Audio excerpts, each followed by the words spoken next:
All right. Well, we still had more. That was the main event, but that was not the final segment on this.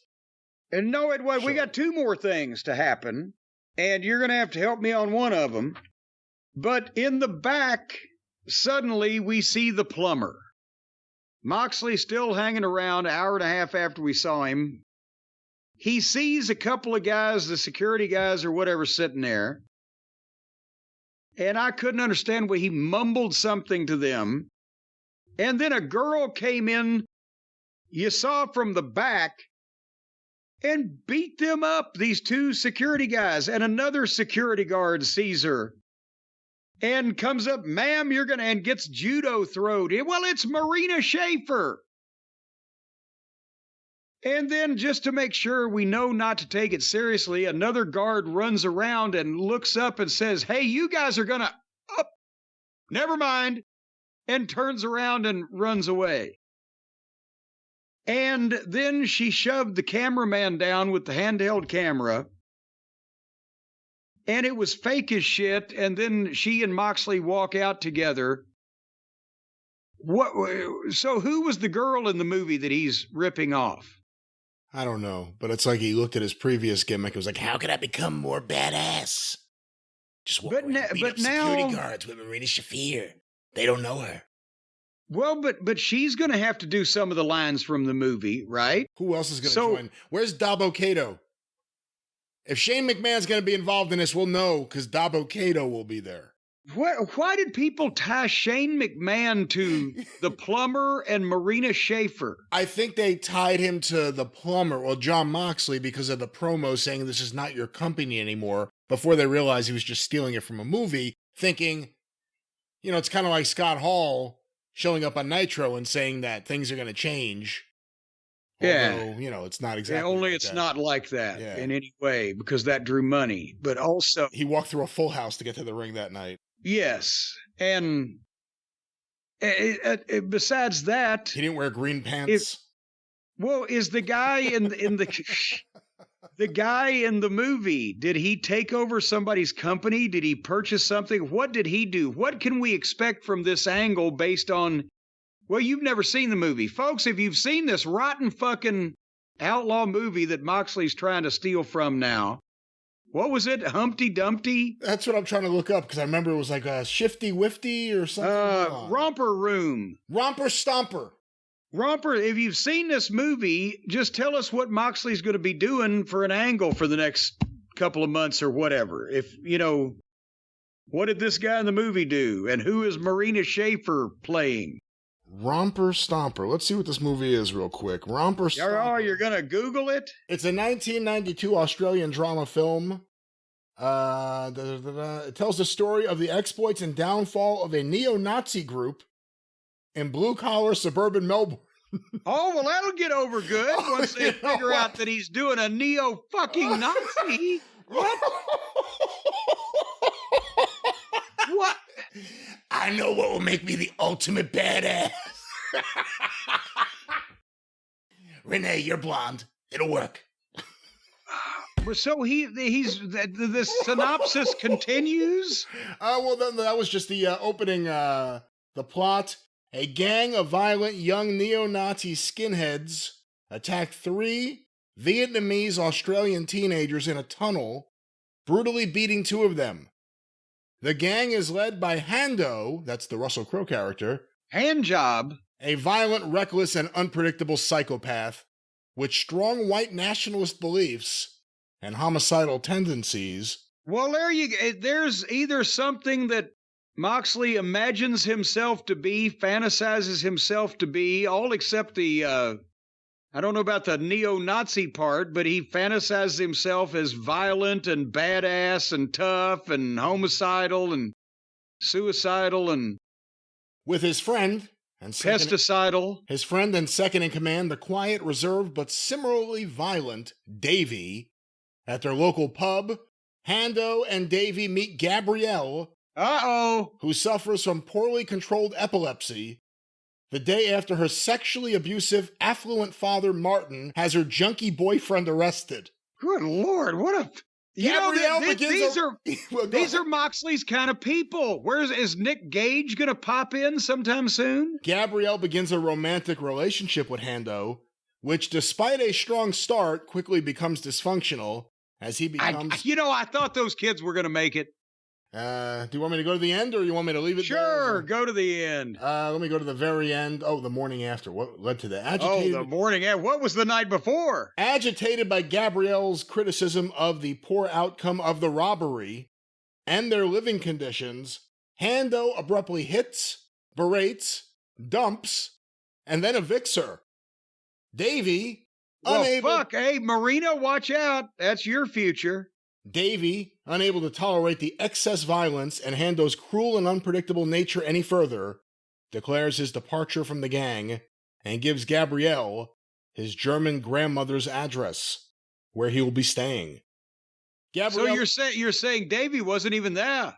Gabrielle informs the police of the gang's location and spends the night with Davey, where they confess their feelings for one another. Davey also reveals his doubts about his violent lifestyle. Okay, I've had enough of reading this, but if this is where we're going, this is not good. And we already saw that they're willing to just take shit out of movies with the Mariah May, Tony Storm stuff. But why would you take something out of this movie? And what is he going to do, the neo-Nazi light, where he's violent and homicidal and crazy, but he's just not a Nazi? I'm Neo Moxley. Oh, I am the Neo Moxley. Tell him, Marina. You're good on the mic. And she would say, I don't know you.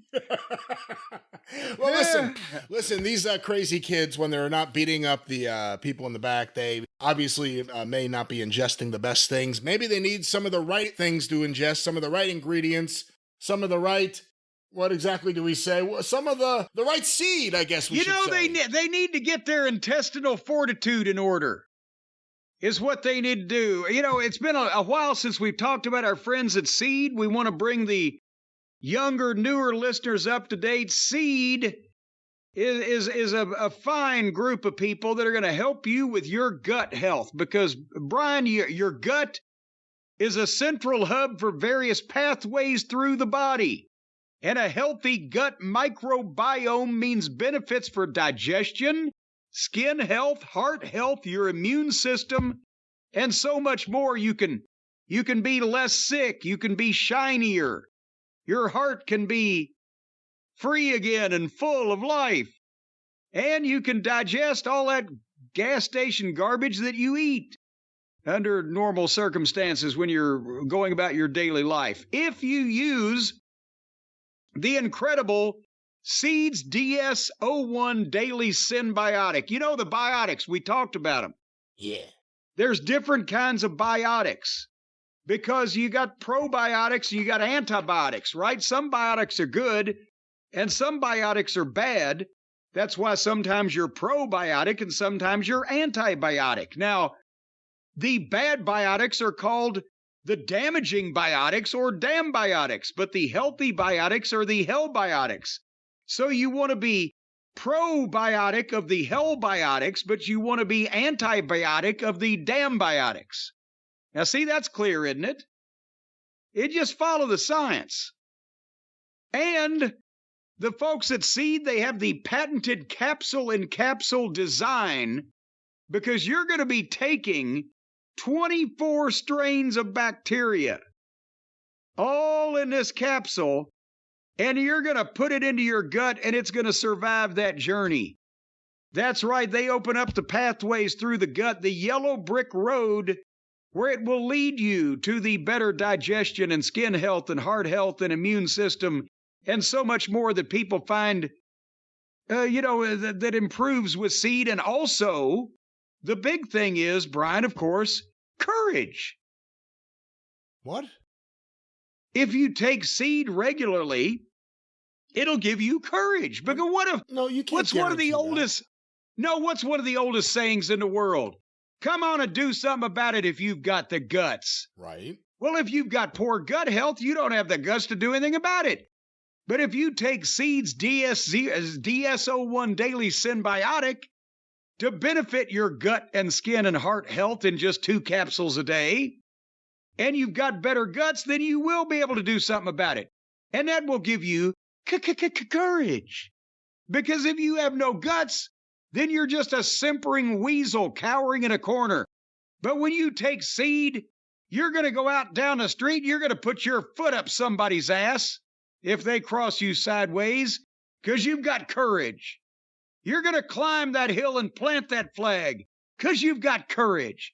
You're going to whip that bully and knock him out and put your foot in his balls as you stand over him and let his girlfriend blow you, because you've got courage. Well, again, none of these are guarantees if you have gut health, but gut health is important, and I guess you can't have guts without gut health.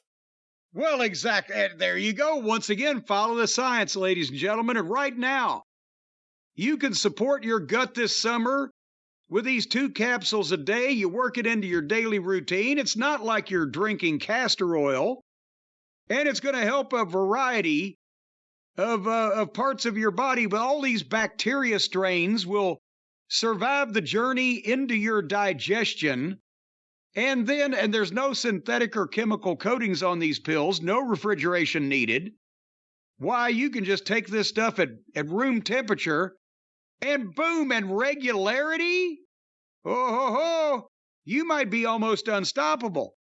So right now, support your gut this summer, because your gut supports you. With Seed's DSO1 Daily Synbiotic by going to Seed. And they haven't gone to seed, by the way, as a company. They've prospered. Go to seed.com/JCE and use the code 25JCE, and you're going to get 25% off your first month's Seed Synbiotic. See, there's another kind of your probiotic, antibiotic, synbiotic. You got to watch your biotics, ladies and gentlemen. 25% off your first month, seed.com/JCE with the code 25JCE.